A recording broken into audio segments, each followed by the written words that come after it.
Assalamualaikum warahmatullahi wabarakatuh. Bagaimana kabarnya teman-teman semua? Mudah-mudahan selalu dalam kondisi yang sehat.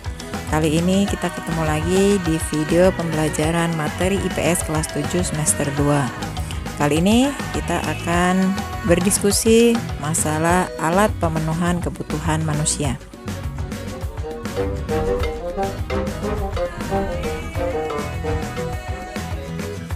Setelah kita sama-sama mengetahui macam-macam kebutuhan, sekarang kita akan melihat bahwa semua kebutuhan itu bisa dibagi menjadi dua jenis pemenuhannya.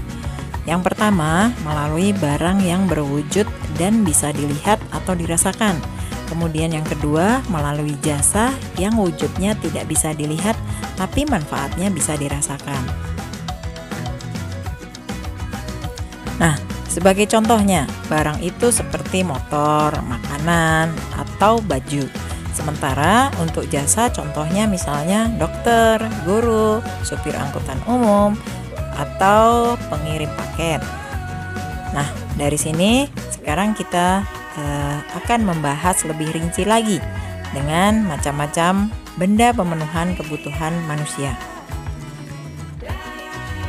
Macam-macam alat pemenuhan kebutuhan manusia dibagi menjadi 5. Yang pertama, menurut cara mendapatkannya.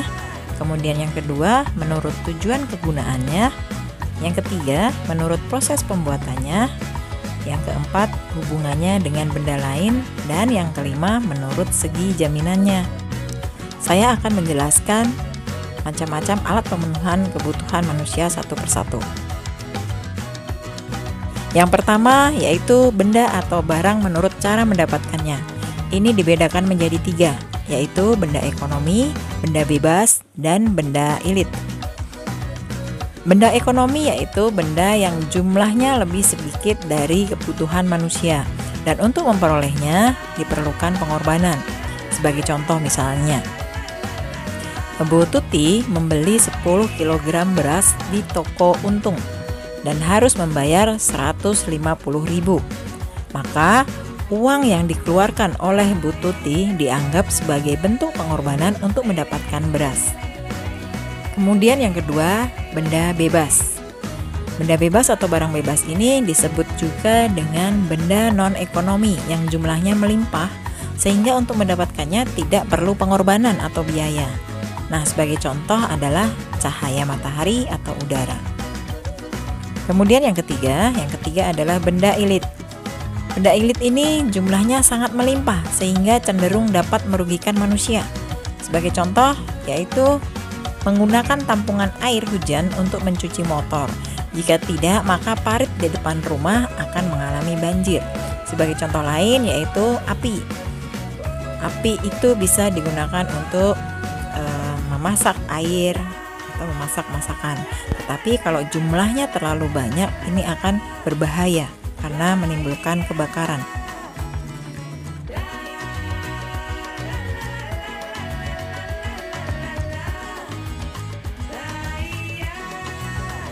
Yang kedua adalah benda menurut tujuan kegunaannya. Ini dibagi menjadi 2 macam, yaitu benda konsumsi dan benda produksi. Benda atau barang konsumsi merupakan benda yang siap pakai tanpa harus melalui proses olah terlebih dahulu. Nah, ini contohnya misalnya sepatu, pakaian, dan tas. Kemudian, benda produksi yaitu benda yang digunakan untuk menghasilkan benda lain. Contohnya misalnya mesin dan alat baku atau bahan baku.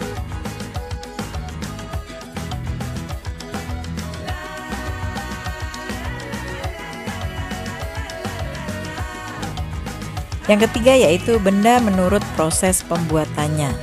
Terdiri dari 3, bahan mentah, bahan setengah jadi, dan bahan siap pakai. Bahan mentah adalah bahan yang belum mengalami proses pengolahan. Bahan mentah disebut juga bahan baku. Contohnya adalah minyak bumi, tembakau, dan rotan.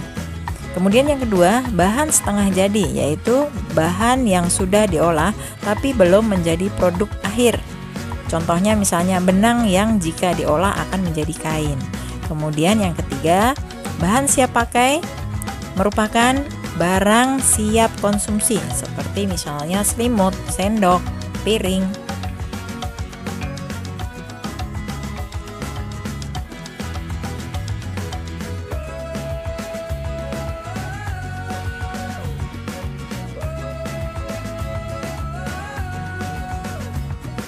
Yang keempat adalah benda menurut hubungannya dengan benda lain. Ini dibedakan menjadi dua macam, yaitu benda komplementer dan benda substitusi. Benda komplementer yang akan berguna jika kedua benda dipakai secara bersamaan sehingga menghasilkan manfaat. Apabila hanya mengandalkan satu benda saja, maka tidak akan dapat digunakan, misalnya motor dan bensin. Kemudian yang kedua, benda substitusi yang fungsinya dapat menggantikan peran benda lain. Contohnya, penggunaan komputer mampu menggantikan peran mesin ketik.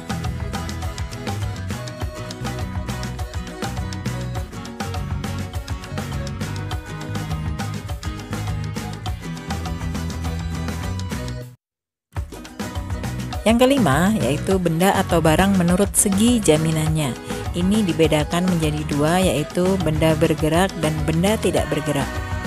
Benda bergerak dapat dipindah tempatkan serta bisa digunakan sebagai jaminan kredit jangka pendek dalam waktu 1 tahun, misalnya radio atau televisi.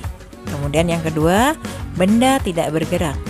Benda tidak bergerak tidak dapat dipindahkan, namun bisa dipakai sebagai jaminan kredit jangka panjang, misalnya lahan atau tanah dan gedung perkantoran.